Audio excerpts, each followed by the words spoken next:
今日は本日の動画ではNIKON Z30 を工場出荷時の設定にリセットする方法をご紹介します。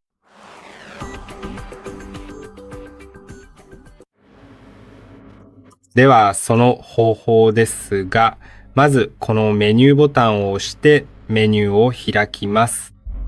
次に左パネルのセットアップメニューで、すべての設定をリセットを選択します。それをクリックし、OK を押して確定してください。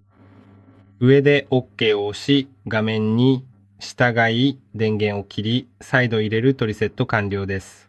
この動画が役立てば幸いです。高評価と登録をお願いします。ではまた次回の動画で。